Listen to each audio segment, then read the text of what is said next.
Lost media. Media that was once publicly available, but is now lost to time. Lost media can come in all shapes and sizes, from TV to games to music. Anything that is no longer available and is very scarce is lost media. So since this is a topic I've been excited to talk about for a while, it'll be a great time to get into some lost media with my guest narrator, Runic TV. Hey, thanks for having me. Glad to have you on this. This is also a new series. I plan to do top 10s on this kind of stuff, and I think it'll be a very nice way to post some interesting content on the channel while keeping the big projects in the background. Expect these maybe every 2 weeks, as I'm working to get a video schedule out now. Before we get into this, I want to say a lot of this is from the Lost Media Wiki itself, so credit goes to their respective authors. But let's get into the count.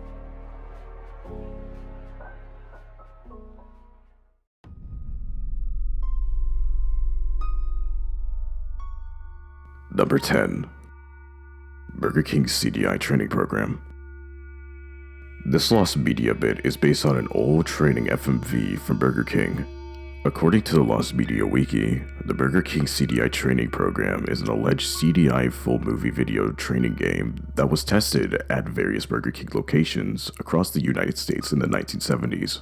Only 2 articles and a comment on the YouTube video channel FrameRater have verified the existence of the training game. Having been described as being full motion video based, it is presumed that it would train the employee in various scenarios at Burger King. Due to the fact that the 2 articles that make mention of the CDI game as being in a testing stage and not being rolled out until late in 1997, it is unknown if the training game was ever sent out to any Burger King location.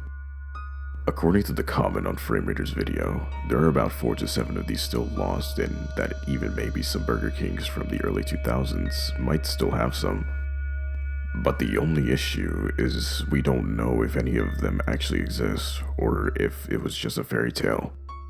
As for now, the existence is still unknown as the making of this video. Number 9. Earthworm Jim Partially Found Pilot. Earthworm Jim is a 2D platform game originally for the Sega Genesis in 1994. In 1995, a pitch was made for the Kids WB for Earthworm Jim show. It was greenlit and went on for 2 seasons, but as for the pilot, it is currently lost and has only been partially found in a magazine spread. AWD Twit on Twitter, who found these, said, "Finally found it. Look at these really creepy screen caps from the Earthworm Jim cartoon pilot. I'm curious what the whole thing looked like, and why did they make him so fat?" Details about the magazine have not been provided, and it is currently unknown which publication it comes from. Sources have narrowed down the publication as possibly being from Electronic Gaming Monthly, but the year and month of the magazine the article was featured in is currently unknown. The full pilot is still unavailable, and is still up in the air if it will ever see the light of day. Number 8. The Tales of Super Jon. This is an interesting topic, as both 1, I remember this from my own childhood, and 2, it being a YouTube lost media. The Tales of Super Jon was a series originally done by JonTron, a very popular YouTuber known for his amazing content and his love for flex tape. On December 21st, 2020, YouTuber Just Jargon uploaded a video discussing JonTron's lost videos, in which he revealed that he had copies of the first 2 Tales of Super Jon videos. It is unknown if he had downloaded them before they were privated, or if he acquired them from the gamer from Mars, Harrison Hopper, or Sexy Abraham, or if he found them elsewhere online. The videos were promptly uploaded to a second channel and to archive.org. The third video, however, remains entirely lost, as Just Jargon confirmed that he doesn't have it. With the same being true for the gamer from Mars, Harrison Hopper, and Sexy Abraham. Due to the obscurity of the third video, the only hope for its rediscovery is if either someone else has a copy of it, or if JonTron re-releases it to the public. Both of those seeming very unlikely. So there is still one out there, but like the wiki said, it is very unlikely they will ever resurface. Number 7. Figure It Out. Figure It Out was a children's game show that aired on Nickelodeon from July 1997 through December 1999. The original run was hosted by Summer Sanders, and a revival in 2012 brought back the format and was hosted by Jeff Sutphin. Sorry if I butchered that name. The original run of the show, from 1997 to 1999, was shot in front of a live audience at the old Nickelodeon studios at Universal Studios in Orlando, Florida. Throughout this time, the format of the show also included a chance for an audience member to win a prize. In Season 1, it was often a bike or a video game system. In later seasons, it was a Figure It Out t-shirt. The audience member would win it if a celebrity panelist was slimed. A panelist would be slimed if they completed a secret action that they were unaware of, such as looking in a specific direction or saying the contestant's name. In later episodes, the secret slime action might also be completely arbitrary, such as thinking about peas, guaranteeing the audience member would take home the prize. Many episodes of the shows have been made available from various users on YouTube and the Internet Archives, as well as on various official Nickelodeon TV stations and on Viacom-owned product. The episode aired only once in April 1998 before being pulled from repeat airings. Reportedly, a mother contacted Nickelodeon to complain about the episode after her child tried to emulate the talent. The episode is mentioned in multiple online message boards and in Reddit comments despite not being included in many popular online episode guides. A brief clip of the episode was shown in the Best of NSF video in June 2000, although the episode has never been rerun on Nick Gas, Nick Rewind, or Pluto TV. Recordings of shows from that era of Nickelodeon are common to find on the internet, making it very likely someone recorded that episode during its only airing. As of the making of this video though, the episode is partially found, but still remains lost. Number 6. Action 52. Action 52 is an unlicensed game compilation consisting mostly of space shooters released in 1991 for the Nintendo Entertainment System. A port for the Sega Genesis was released in 1993. This game compilation gained much notoriety for the poor quality of the games and due to being very expensive, costing over $199. Along with these two versions, a Super Nintendo Entertainment System port was planned but never released.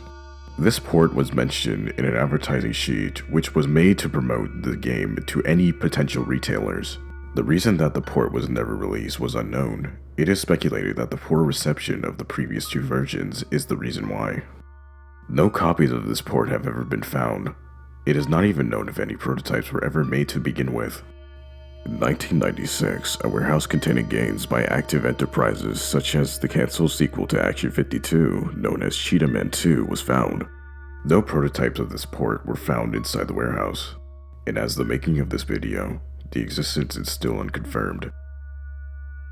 Number 5. Zanpo Virtual Cities.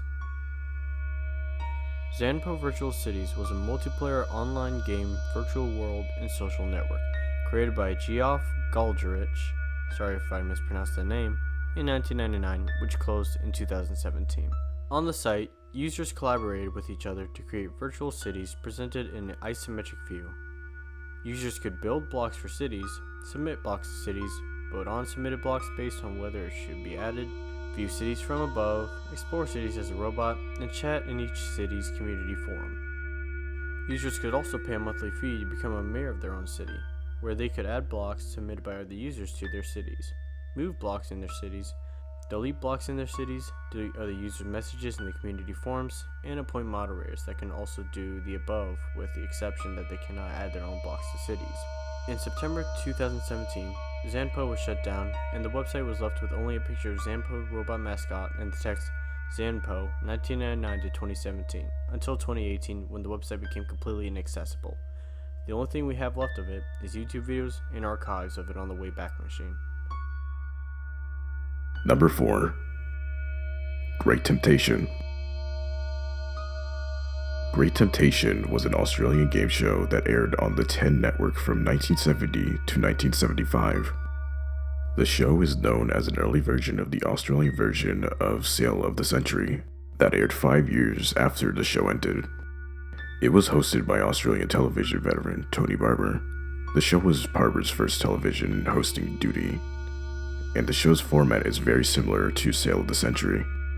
While the show hasn't been seen since its original airings, one episode hasn't been seen at all due to the fact a woman died on the episode. According to Barber in the interview on Today Extra in April 2016, no one was very sure at first because she actually won the game. I said, "Congratulations, Valerie, you've won," and she slopped. There was a bit of confusion. We cleared the studio and the doctors were called. Barber then headed back to his dressing room where he said the floor manager gave him an update on the situation, then concluded, "I said, how is she? She seemed passed out." And he said, "Tony, she's passed on." It was awful and very upsetting for everybody there. Taping was halted immediately. The episode was never completed and never aired due to this incident. No one knows what killed her, and how much she won is also unknown. Not much else is known about the episode or when it was taped during the series' 6-season run. Given that this was taped during the early 1970s, where reusing tapes was common at the 10 network, it is extremely unlikely that the episode will ever see the light of day. Number 3. Cursed. Wes Craven's teen horror comedy, Cursed, starred Christina Ricci and Jesse Eisenberg as a brother and sister who, after surviving an attack by a werewolf, must find and kill the creature before they become werewolves themselves. The film opened in February of 2005 to overwhelmingly negative reviews and is widely regarded as Craven's worst. However, it began its history as an extremely different movie from what was eventually seen in theaters. After constant changes in the script, the movie was shelved until about 2003, although starting the entire project around the 1990s. By then, however, Weinstein was still unsatisfied with the film and ordered the gory effects cut down so that it could receive a PG-13 rating. Cursed was released by Dimension Films, a sublabel of Miramax. Bob Weinstein and Harvey Weinstein separated from Miramax in October 2005, forming the Weinstein Company, and took the Dimension Films label with them. It was purchased by Viacom CBS in 2019 after the Weinstein Company shut down in 2018. At least one former Dimension executive is certain the uncut film still exists, although who might actually have it is still unknown. Wes Craven himself notably disliked the released version and, as of his death in 2015, he had no plans to recut or re-release it. So, it is still lost. Number 2. UPN.